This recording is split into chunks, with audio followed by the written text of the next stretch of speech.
Arr, arr,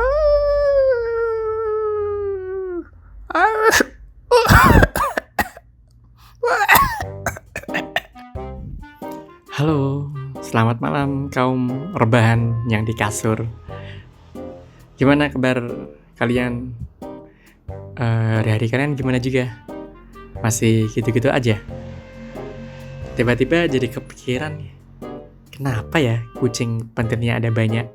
Ada 6 kayaknya, atau 8 ya? Itu kenapa ya banyak? Yah, daripada mikirin yang nggak penting, mending dengerin cerita aja yuk. Seruput.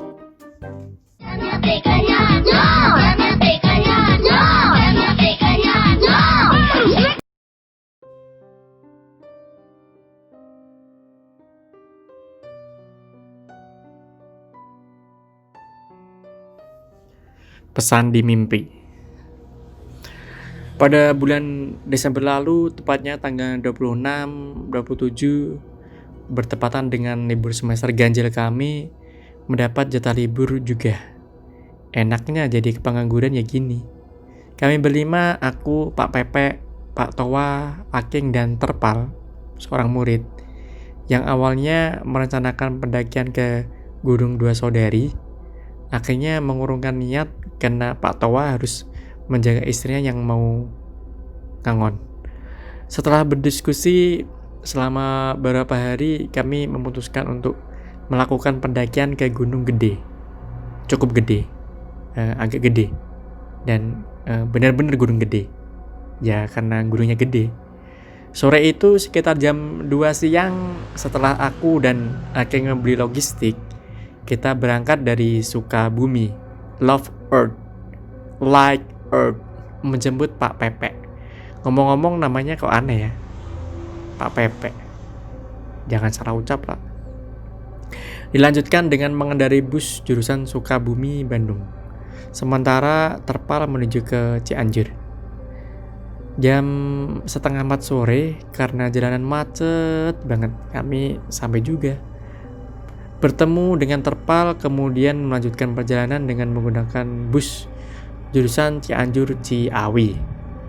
Kami pun turun di Cipanas, Ciadem, Cidingin. Kami menunggu delman lewat padahal udah jam 6 sore. Keberuntungan datang mendatangi. Tanpa basa-basi lagi, kami naik odong-odong. Emang nyampe naik odong-odong. Pukul 19.00 kami sampai juga di salah satu base camp dan sekalian nginep juga. Jam 6 pagi kami berangkat dikarenakan tidak ingin lewat duhur, lewat Surya Kencana.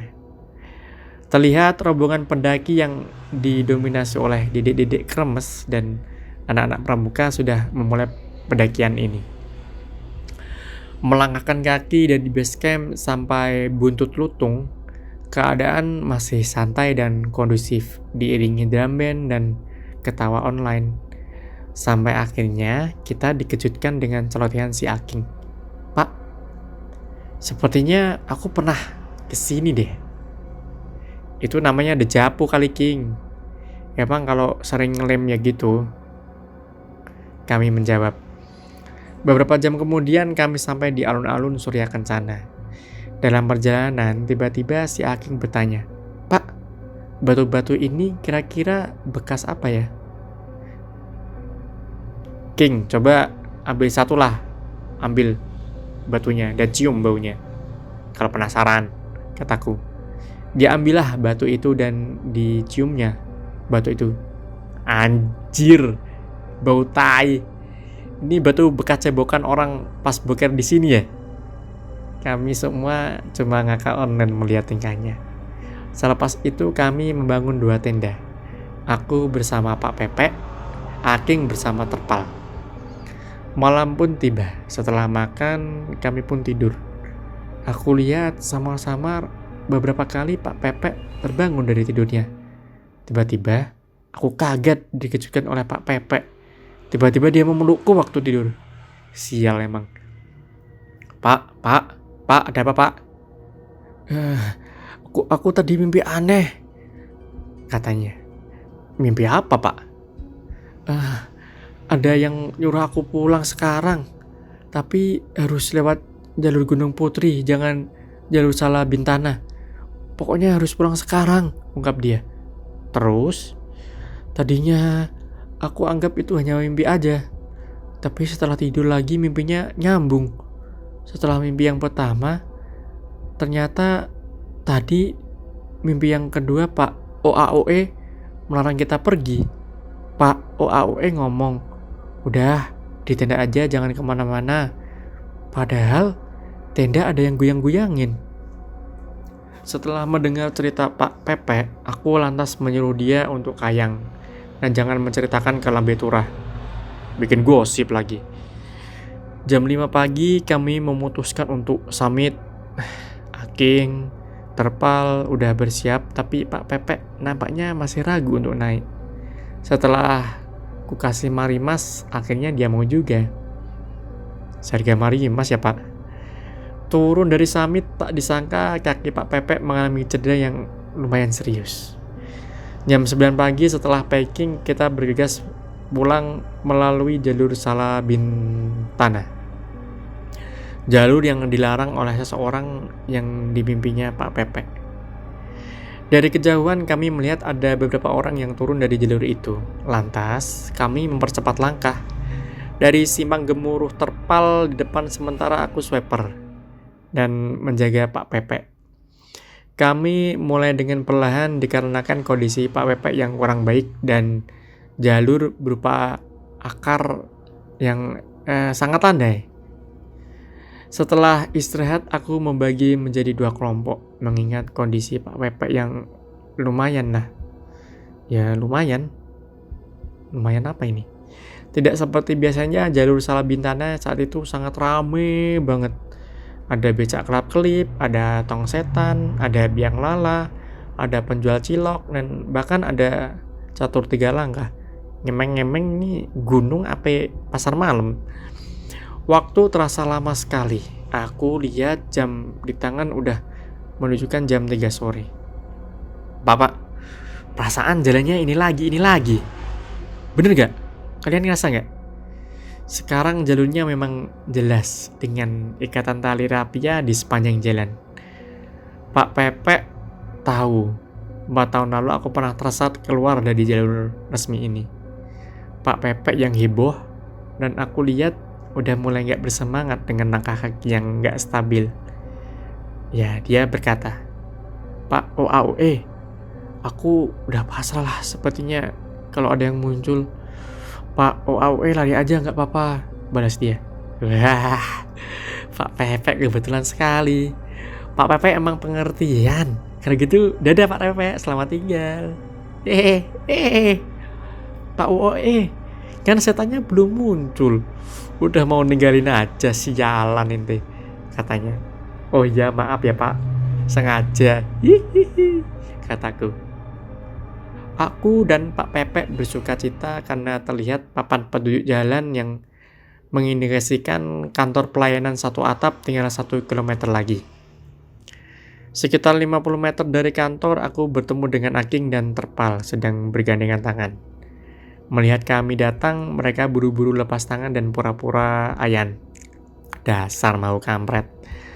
Aking bercerita kalau Terpal meninggalkan dia. Dia mendengar ada suara perempuan yang memanggilnya. Ku bilang itu cuma menghaluskan nasi. Jam 4 sore kita nyampe di kantor. Pak Pepe pun menceritakan mimpinya itu. Si Terpal dan Aking pun cuma melongo aja mendengar ceritanya.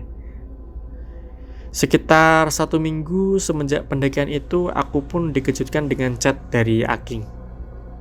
Pak, aku mau cerita.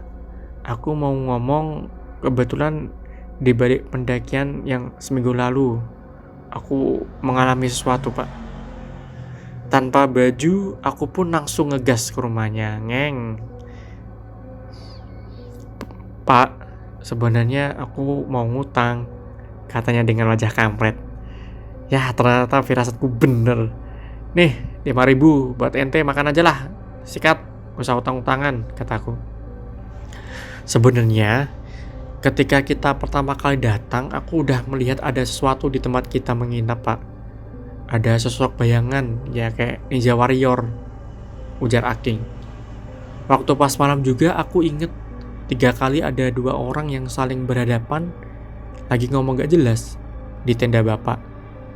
Setelah aku tidur, ya cukup sebentar sih, lampunya nyala lagi dan 2 orang itu masih ada, tambahnya. Terus, ada lagi gak, King? Ada, Pak. Uangnya tambah 5.000 dong, ujarnya. Kampret, nih 5.000, jawabku. Aku juga waktu itu mimpi, Pak. Ada sosok yang memberikan saya Tupperware. Dan ketika bangun aku periksa di samping tasku, ada botol Tupperware-nya, cerita dia. Kenapa baru cerita sekarang kau, King? Jadi, Pak, di mimpiku itu, ternyata sosok itu emakku. Dan botol itu aku buang karena takut. Setelah nyampe rumah, aku baru sadar kalau di mimpi itu ternyata emak. Dan Tupperware-nya disuruh bawa buat minum saat perjalanan naik gunung. Aku lupa loh, ujarnya Parno dan panik. Sial, jauh-jauh ke sini malah kena prank sama ente, King. Pak, tambahin dong duitnya buat ganti Tupperware-nya emak. Takut nanti kalau emak jadi hulek gimana? Aku habis nanti, kata Aking. Yaudah. Nih. Anak sompret emang, jauh-jauh ke sini malah kena jebakan Batman, kataku kesal. Setelah itu aku pulang ke rumah dan memutuskan untuk bisnis jual beli underwear. Ini sih emang bener ya kalau Tupperware itu kayak emas nih buat emak-emak. Apalagi kalau pas ente ngilangin Tupperware, bisa-bisa emak ini jadi super saya. Ente bakal dilibas. Kasihan.